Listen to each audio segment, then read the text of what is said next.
বগালমৰা বহুৰূপী হাছিনা বেগমৰ পৰা বিস্ফোৰক তথ্য লাভ কৰিছে লখিমপুৰ আৰক্ষীয়ে।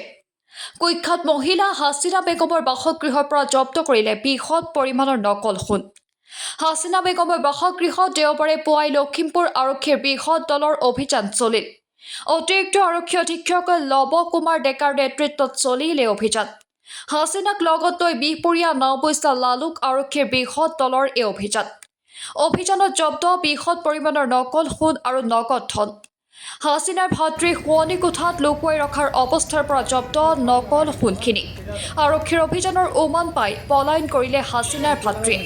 শনিবাৰে গ্ৰেপ্তাৰ কৰা হাছিনাক আদালতত হাজিৰ কৰাই 3 দিনৰ জিম্মাত লৈছে লখিমপুৰ আৰক্ষীয়ে।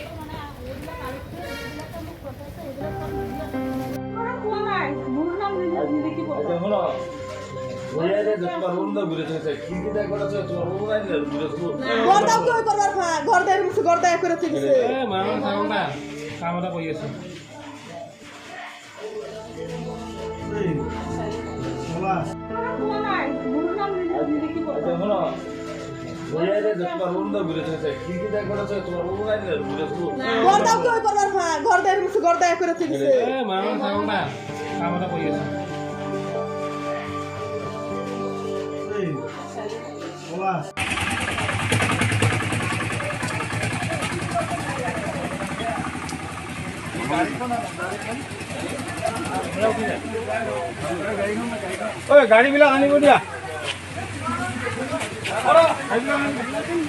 বাইদেউ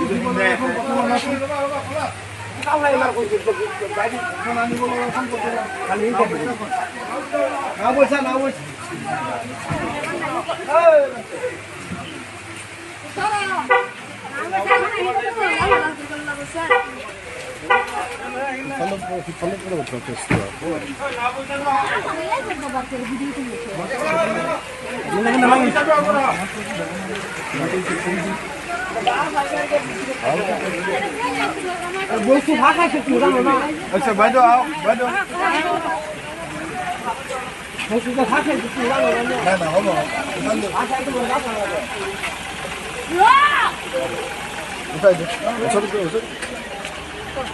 না পইচা সব বহি লওক কোন কোন আহিছিলে প্ৰিয়ংকা আহিছিলে এইটো বুঝছেন বৰফি দে এলো ম্যাডাম এইটো প্ৰিয়ংকা কোনবা এই লোকাল নাম আমরা বরফি ওই ওই এটা লো বইলো জলদি কোন বলে যাও জিপালে নিয়ে আপনি নিয়ে বাবু গোসলা দাওটা ওটা না হ্যাঁ